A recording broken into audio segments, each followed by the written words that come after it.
Good evening. It's wonderful to be back with you once again, isn't it, Ronnie? Indeed it is. And in a packed programme tonight, I shall be talking to members of the Special Patrol Group of the Society for Psychic Research who rushed to London today to investigate the unexplained sighting of a porter at Euston Station. And I'll be introducing you to the Brazilian coffee millionaire who's built a house in his own grounds. But first, the news. The Minister of Defence is to investigate allegations about a recent ceremony at which members of both the Parachute Regiment and the Women's Royal Army Corps were given medals.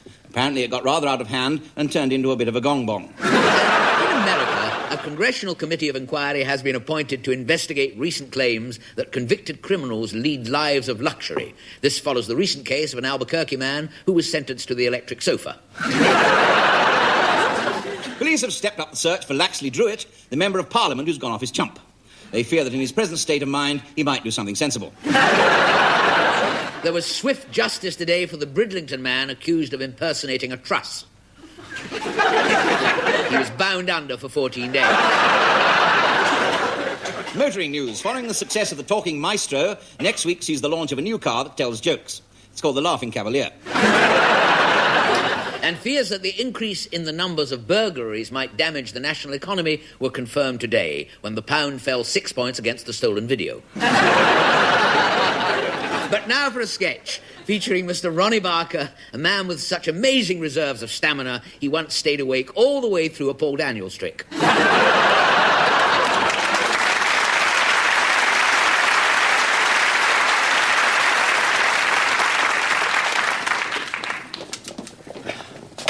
He don't like the beef bourguignon. Who don't? He don't. There's only one geezer in there. He says it's tasteless, lumpy and cold, he says. Oh, you mean he's not very keen on it? No. Oh, well, we can't have that. We'll have to see what we can do about that, won't we, Alphonse? We will indeed, Chef, yeah. Right. I'll tell you what we'll do. Yeah. See if we can find them Brussels sprouts we had left over from yesterday. Oh, I like it. Brussels sprouts. Where are the Brussels sprouts now? Right, stick them in here. Yeah, we'll do. Yes. That's right. Yes. Right, there we are. Now then, bit of mustard. Ah, you must have read my thoughts, Chef. Yeah, just a soup salt. That's it. He said it was a bit cold, didn't he? Yeah, he did. He won't say that again, will he? Or much else for that matter, I don't suppose. No, he won't. Right. Any other complaints did he Yeah, have? he wasn't over chuffed about the meat. He said it was horse. Horse? What did he think this is, the Ritz? I know. And he said he only had one lump. Oh, did he? Oh, well, we'll give him another lump. There we are. Oh, yes, a good idea. That's the idea. His gain will be Tiddle's loss. She didn't reckon it much anyway, did she? No, she had class, that cat, didn't she? All you can say for the customer, that's what I would say. That's right. Hand me that dodgy bit of tripe over there, would you? Oh, yeah. If it'll stay still long enough. Gotcha. Yeah. You're never going to put that in, surely. No, perish at all. Yeah. Oh, I don't know, no, why not? Nothing's too good for our valued patron, that's it there. That's right, yeah. He still lacks a bit of something, he's a bit thin, isn't it, eh? Yeah, a bit of body. I'll tell you what I'm going to do. Here you are.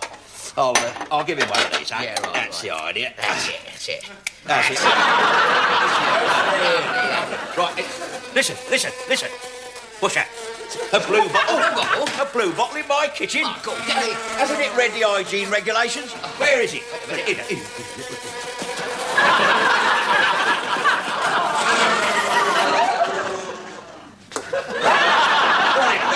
Well caught, Alphonse. Can't say there's no body in it now, can you? Extra protein at no extra cost. That's it. We aim to please, don't we, Indeed. Alphonse? Do you know what he had the temerity to suggest? What? That the plate was dirty. Oh, did he? Oh, lack-a-day of lamentations. Well, I'll soon fix that. That's right, that's it. There we are. Now you can see his face in it. I told him that Egon Ronnie often passes this restaurant. I told him that distinctly. Yeah? He told me to put a sock in it, he said. A sock? Yeah, put a sock in The it. man must be psychic. Yeah. There you are. That's it. Sorry, it can't be clean. Never mind. It's the next best thing, isn't it? Extra content of high fibre. That's right, now. Yeah, we'll give him a dollop of this here. Yes, that's right. That's it. That's There it. we are. Lovely. Some of that and some of that. Now, Very you take nice. this round Yes. to our lovely gourmet friend. Yes. That's right. See what he thinks of that, all right? I'll do that. There yes. you go. Yeah. Right. Hey, hang on. You haven't got your thumb in it. Oh, what I never learned, Sheffy. That better? That's lovely. Magnificent. That's it. Tell him, give him the compliments of the house and tell him if there's anything else we can do, we'll do it all over him. Would you believe it? What? He's gone. Gone? Yeah. I after me slaving my fingers to the bone? I know. What a flaming liberty. Still good to play, isn't it? Oh, yeah.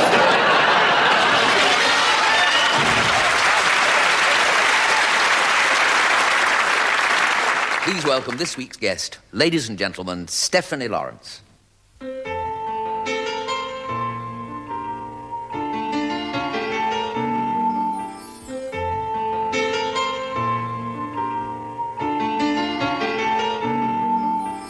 Think about me and you.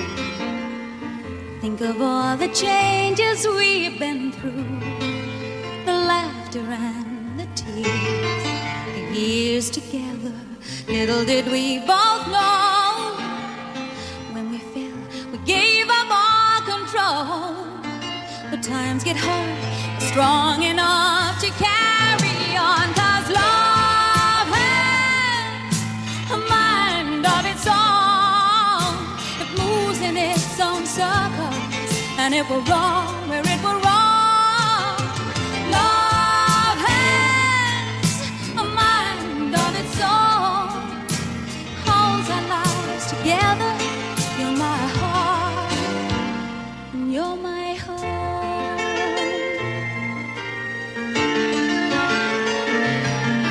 Oh, stayed awake last night. Told myself that this time we were through. The passion wasn't pain. My heart had changed. Then in the morning light, the feeling caught me like a knife. And then I knew I couldn't walk away from you. 'Cause love has a mind of its own. Moves in its own circles. And it will wrong where it will wrong.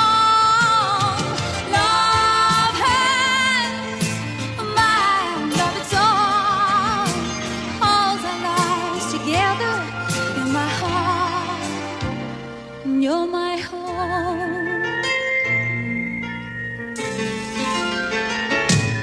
We can drive ourselves so far apart till the world gets in between. Before you know, the distance grows till we lose sight of our dream. But the wonder of it all is how long we'll survive. It never fails to keep us going. Never fails to keep us alive. Love has a mind of its own. Moves in its own circles. And it will roam where it will roam. Love has a mind of its own. Holds our lives together.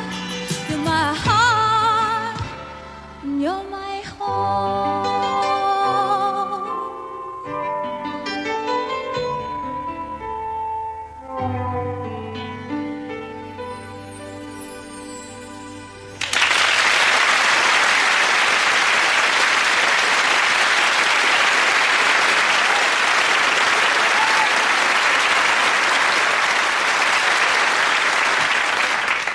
Good evening. I'm a health freak.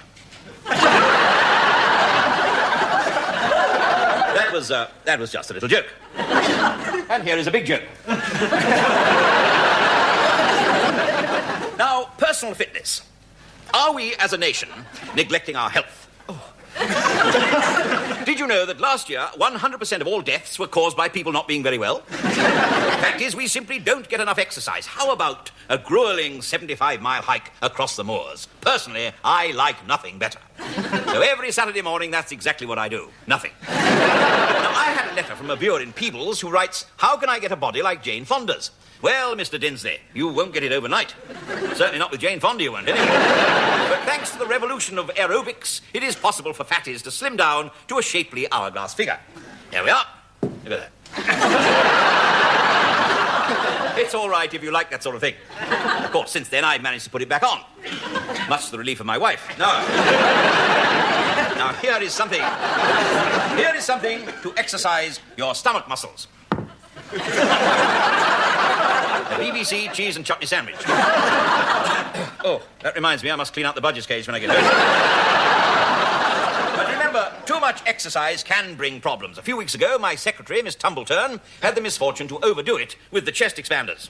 She went sunbathing topless on Brighton Beach, and everyone asked who'd move the pavilion. Eventually, she was asked to cover up her minarets. To compensate, the next day she went jogging.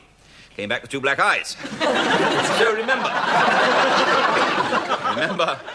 always take along a heavy sweater, such as Eamon Andrews. How can we cut down on calories in our food? One simple tip is to put a brick in your steak and kidney pie. The British Rail have been doing that for years. Try and cut down on fats. Now, here is a plate of ordinary fish fingers with the batter removed. Oh, no, sorry, that's the new cholesterol-free cheese omelette, I'm sorry. Another tip, in future, try cooking your fried eggs in sunflower oil. They are delicious. Here we are.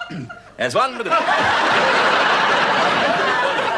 Now, over here is my assistant, Miss Willits, and she has the recommended breakfast for slimmers. There we are.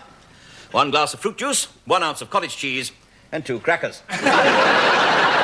Breakfast in bed can be fun. So, which are the foods that are bad for you? Well, the simple answer is all of them. All food is extremely harmful, and the only way to stay really healthy is not to eat anything at all. Or the FA plan diet, as we call it. Cyril Smith has been on this diet now for 2 weeks. Yesterday, I asked him how he found it, to which he replied with a mirror on a stick. Of course, he was in a bad mood because he'd just shaved off some unwanted hair around his navel and got booked for having a bald spare tire. But, of course, some foods are much worse for you than others. A report out today shows that pork sausages can be a considerable health hazard, particularly to pigs, of course. So, in future, they will all carry this government health warning. Doctors think twice before eating a pork sausage. Certainly in Golders Green they do anyway. So, if you want to find out how to lose 11 pounds in 1 week, just write off now for my special booklet, enclosing 11 pounds. As a general rule of thumb, only eat things that taste absolutely disgusting. The more disgusting the taste, the better something is for you. The exception, of course, being Bernard Manning. So, finally, to sum up, take more fibre and more exercise and start every morning like I do, with 3 plates of all bran and a quick 100-metre dash. Good health!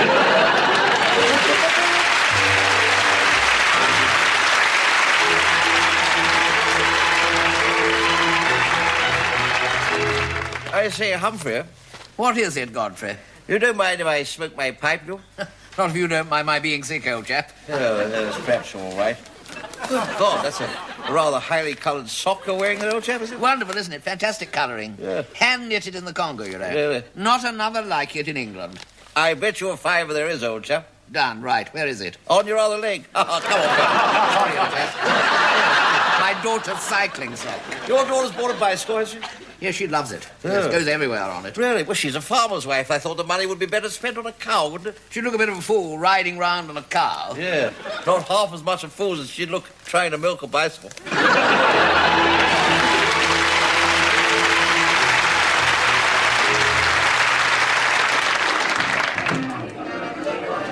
Hello there. Hello, old boy. I say it's rather crowded, what? Very crowded. Yeah. Very, very difficult to have a conversation without feeling someone is overhearing one. Oh, I've solved all that. Oh, really? Oh, yes. I've invented aristocratic rhyming slang. Oh, really? ARS for short. Doesn't sound very aristocratic. No. How does it actually work? Oh, it's simple, old boy. You see, you have the old school ties here, you have the Mary Rose, you have the Lords and Peers, and you have the old, Audley Street South. I very think. good, and you've got the little, Pink gin. Pink gin, absolutely got it in one, yes. And then when you leap into your car, you see, you grab hold of the Lord Privy Seal and you press the old Knight of the Garter. What? No, sorry, I don't follow that, Lord. Well, Lord Privy Seal, wheel, Knight of the Garter, starter. You see what I mean? Oh, I see. Sorry, I was being frightfully Savile Row over that. Yes, you weren't exactly on the Royal Albert Hall, were you, old boy? I suppose once one gets the hang of it, it's not at all Grenadier Guard. Oh, no, it's absolutely simple. And the beauty of it is, you see, you can talk about anyone without anyone knowing what the artesian well you're talking about is. Bit of a St. James's Park. Oh, it is, absolutely. Why don't we have a little chat about the jerseys? Yeah. The jerseys? Girls, oh, girls. Oh, Jersey cows. No. Jerseys and pearls, old boy. A Jersey cow. Oh, I don't know, perhaps you're right. Good evening. You have to raise your Rolls Royce a little. I can't hear above the Henley Regatta. I know, it is a bit like... I say she's a bit on the centre court side, isn't she? Now, she's much too hunt ball. Oh, yes, absolutely. My Jove, what a magnificent upper crust. And that one's coming out. Really? I didn't notice. Stout, you mean? Yes, the stout one. Yes. I say, you see this one? Yes. The one with the string of Marquis and Earls round her neck. Oh, she's delightful. A proper little Lucinda Pryor Palmer, she is. I mean, she's got a wonderful little anchovy paste, hasn't she? And a beautiful pair of plover's eggs. Rather a nice pedigree chum as well. What about this girl in the corner? Oh, that one over there, she looks 3 parts amethyst to me. She is a real Park Lane in the Knightsbridge underpass. Oh, I say, here she comes again, look. Looking for more booze. She'll lose her Richmond and Twickers before the night's out. What about that yachting chap over there? Well, the one with the pink trousers and the rather fancy castle moat. Yes. Do you think he's, What, Richmond Deer? Almost certainly, yes. What about a little more Harrod's Hampers? What? Well, just a daddy's yacht. Yes, here we are. What do you think of the pheasant and grouse? Well, this room's all right. I think the rest of the place is in a bit of a Buckingham Gate. Yes, it is a bit, really. Apparently, he is something in Katie Boyle. I remember last year when Camilla smoked a point, rushed upstairs and was immediately sick in the Fortnum and Mason. And poor old Gwendolen slipped at the top of the stairs, went for a right road in Girton all the way down the stairs, landed flat on her children's nanny. But I better rejoin the wife, otherwise she'll be in a proper Bucks fizz. Yes, I must dash to the Cambridge Blue. I'm dying for a Shoreham by Sea.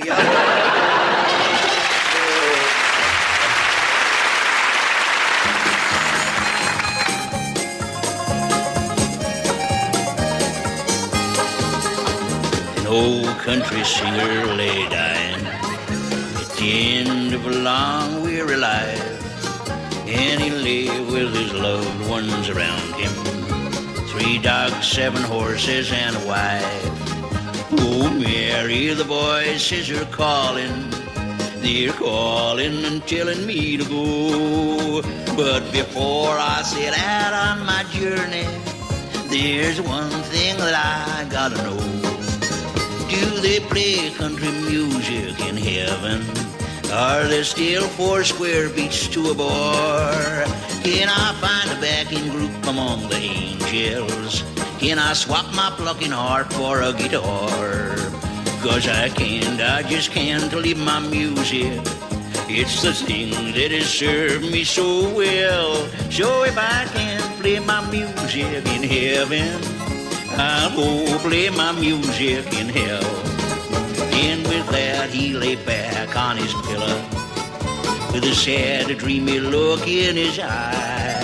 And his soul saddled up and departed for that pearly stockade in the sky.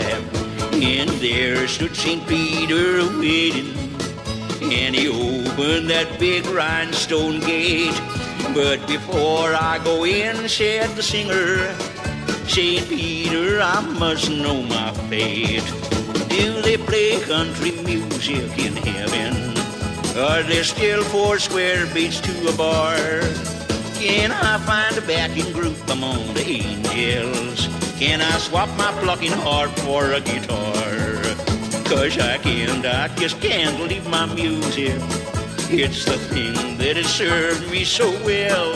So if I can't play my music in heaven, I'll go play my music in hell. Come inside now, said Peter, and rest you. Change out of them dirty old things. Try these breeches of snowy white buckskin, and this waistcoat with slits for your wings. Yes, you can play your music in heaven, and your guitar is safe in your hands. There is no room in hell for a singer, 'cause it's too full of rock and roll bands. So he played country music in heaven, and there were 4 square beats to the bar. And he found a backing group among the angels, and he swapped his plucking harp for a guitar.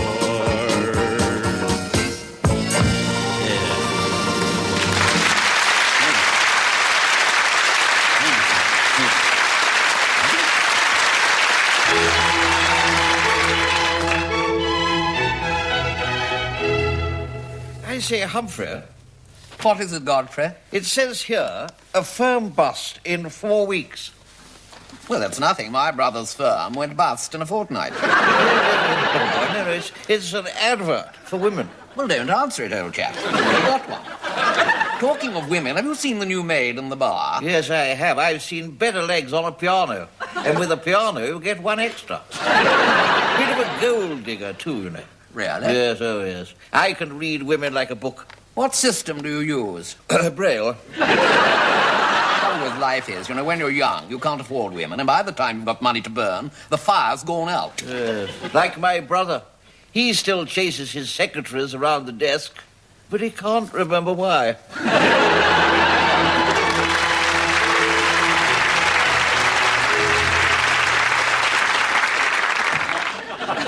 Good evening, Arthur. Good evening, Arthur. You're early? Yes, my house is on fire. Oh, dear. Have you rung up the fire brigade? No, I'm going to wait till 6, get the cheap rate. What are you going to have, a pint of mild? Oh, no, I'm on halves these days. I'll have 2. Oh. Hey, your picture's upside down. I know, it's a Turner. Oh. We got a Beethoven at home. Well, he's a musician. Oh, no, it's a rotten picture. Do you know what Beethoven's last words were? Pardon? That's right. Is that an oven-ready canary you got there? No, do you want to buy it? Why, what's wrong with it? It's got 3 legs, look. How much? £2 a leg. Oh, no, I've only got 5p. I've got change. That could be a rat, you know, Arthur. I thought you said it was an oven-ready turkey. No, I mean that noise in the cupboard there. Oh, don't worry about that. That's been going on there since last Christmas. Oh, has it? Oh, talking of Christmas, do you know Bert? No,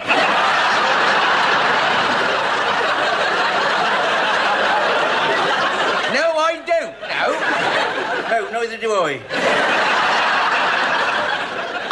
I know another fella's name's Bert. Who's that? Bert. That's him, yeah. Oh, he's a very good husband up to a point. Oh, what point was that? The point when he ran off with the bridesmaid while his bride was signing the register. Well, that's marriage, isn't it, Arthur, eh? Yeah. It's my silver divorce next Tuesday, you know. Oh, well, I wish you good health. Cheers. Tell me, what day of the week does Good Friday fall on? Well, it fell on a Thursday this year. So did my dog, you know. Oh, yeah. He was a grand little fellow, he was. Yeah. You just used to throw the stick and say, "Fetch Morris." Yeah, did he fetch it? Yeah, no. Why not? Well, he wasn't called Morris, you see. He was named Stanley, after the footballer, you know. What, Stanley Matthews? No, John McEnroe. John McEnroe don't play football. Well, neither did the dog, did he? Hello? Hello? Oh, funny little echo in there. It won't open, though. No, it's bank holiday. Oh, sir. that's right. Nothing opens bank holiday, does it? No. Could be dry rot, you know. We had a woodworm once, but it died. Oh, really? What Yeah. of? It was drowned in the rising damp.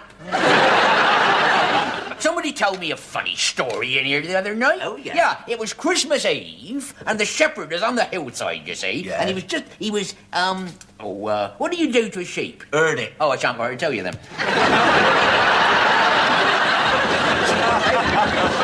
Listen, why don't you unlock the cupboard? Well, I can't find the key. Well, maybe it's inside. Well, have a look then. All right.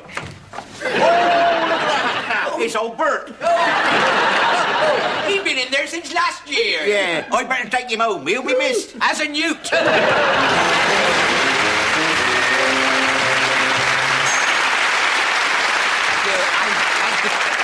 Thank you, Emma. I know what you're thinking. That's the first time I've seen a garden mole wearing glasses. No. And who left that SAS action man in the chair? No, it is pathetic, isn't it? You know, a comedian of my enormous stature, you know. Do I hear sniggers, some doubt, about the word comedian? No. No, that is what I am. But to be honest, my wife has made me put this on because I have a small cold. A small cold what, you're all asking? No, she was very insistent that I should wrap up. Or was that the producer? I can't remember. Anyway, it is fair enough, I suppose, because I do seem to attract all manner of ailments these days. Only a few weeks ago, my hush puppies caught distemper. And I was always very sickly as a child, especially with my size. As a baby, I was so small, I could only have one measle at a time. And sniffly noses do run in our family. Now, my old Uncle Herbert, for instance, has a lot of trouble breathing these days. He's dead. No, he's not. No. That is just a story he puts about to get sympathy. Now, it's understandable my wife worries because it does get very nippy here at the BBC. Only this morning, the producer's secretary said she was going away to get a jumper to warm her up. 2 hours later, we found her in a broom cupboard with Daley Thompson. So my wife was very firm about it. Put your woolly balaclava on, she said, and stay out of drafts. She said, if you take that off, she said, I will never speak to you again. That's the best offer I've had all week. No, the fact is that my wife has been rather moody just lately. For one thing, the house is in rather a state. In fact, our carpets are so filthy, the vacuum cleaner's developed a hernia. We've been having a lot of trouble fixing up her driving insurance as well. It's never an easy job. The day she passed her test, Lloyd's of London sounded the lutein bell. Personally, I think she was wrong taking lessons from her brother-in-law. He used to drive a muck spreader. He was Nigel Dempster's chauffeur. Quite a good point there. The other night I woke up at 3 o'clock in the morning, and there she was, my wife, just standing there, gazing mournfully through the window, just like that. Just gazing. She looked so sad. Eventually I had to get up and let her in. No,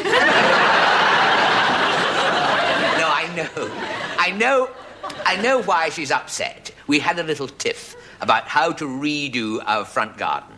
I wanted a nice lawn with all the little ornaments, and she wanted crazy paving. In the end, we reached a compromise and had the garden gnome certified. It's amazing, really. It's actually amazing that our marriage has survived at all, when I think everything she's had to put up with over the years. Like the time on our honeymoon, when I had to be given a bump start.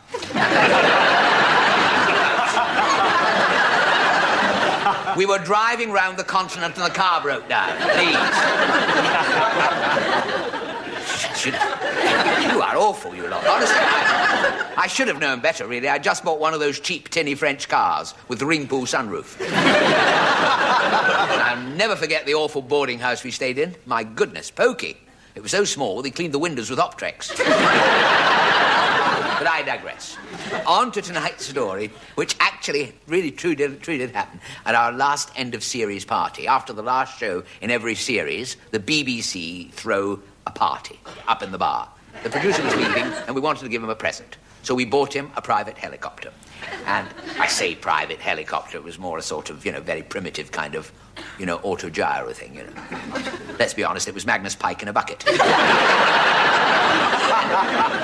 And as he spoke to me, as the producer spoke, a tear bedimmed his eye. Ronnie, he said, today is the birthday of my dear old Irish mother. How I wish I could hear that song, he said. She used to sing to me as a child. Paddy, me boy. Just for old time's sake. And it was the first time I've seen him cry since someone cracked the combination lock in his wallet. I don't mind saying I was deeply touched. I was deeply touched. There you are, I told you I didn't mind saying. Because I have known our old producer for many years. I mean, he, to be honest, plucked me from obscurity when I was still doing walk-ons for Magic Roundabout. That was about the time when Zebedee had been a little bit naughty. You know what I mean? And we just all heard that Florence was expecting a spring baby. So I thought there must be something I can do here for the dear old producer. So I went into the corridor, out to have a think, and who should I bump into in the corridor, getting into a lift, but Joe Loss and the orchestra, carrying their instruments. So I rushed over to Joe. I said, look, before you go home, a great favour. You think you boys would come into the bar and play a few verses of Paddy Me Boy for our producers, you see. It's his mother's birthday, and it would mean the world to him. So he said, of course, we'll only be too pleased. So they all trooped back into the bar and took their positions ready to play. Then one of the band pipes up. He says, just a minute, Joe, he says, Paddy Me Boy, Paddy Me... How does that go? And Joe Loss said, well, don't ask me. I thought you all knew, he said. I thought you all knew. Chap said, well, I don't know. I've never heard of it. Whereupon it transpires that no one in the orchestra, not even Bertie on the drums, had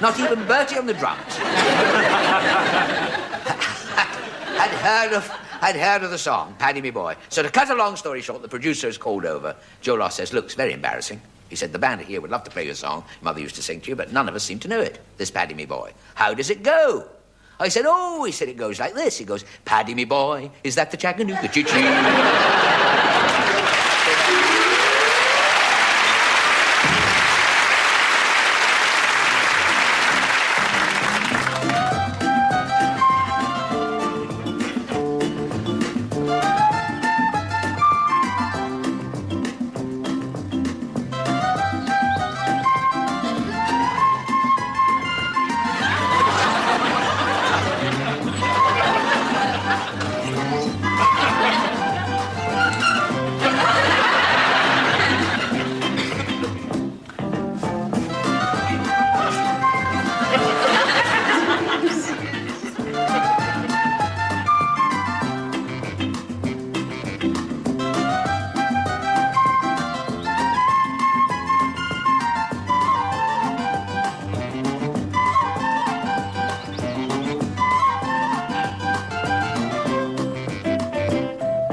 Well, that seems to be just about all we have time for tonight, doesn't it, Ronnie? Yes, indeed it does. But before we go, a few late items. Bad news tonight concerning missing gang leader and drag artist Sylvan Velour. Apparently he's been found at the bottom of the Thames wearing a pair of concrete slingbacks.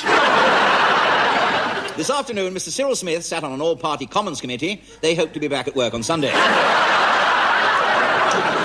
And in today's Swiss skiing championships, Rolf Schneiderhaus achieved a remarkable double. He won the men's downhill in 57 seconds, sat on the sharp end of his ski stick and won the uphill in 56 seconds. Claims that animals can develop the characteristics of their owners was confirmed today when a racehorse belonging to Clement Freud was disqualified for boring. Finally, the BBC announced tonight that as a special tribute to Selwyn Wedgley, the film world's leading understudy, the BBC will be showing a special season of everybody else's films. How true, how true. In next week's programme, we shall be meeting breakfast TV astrologist Russell Grant, who consulted his prune stones at lunchtime today and decided not to tinker with his tailor but soldier on till he met a sailor. Until then, it's good night from me. And it's good night from him. Good night. Good night.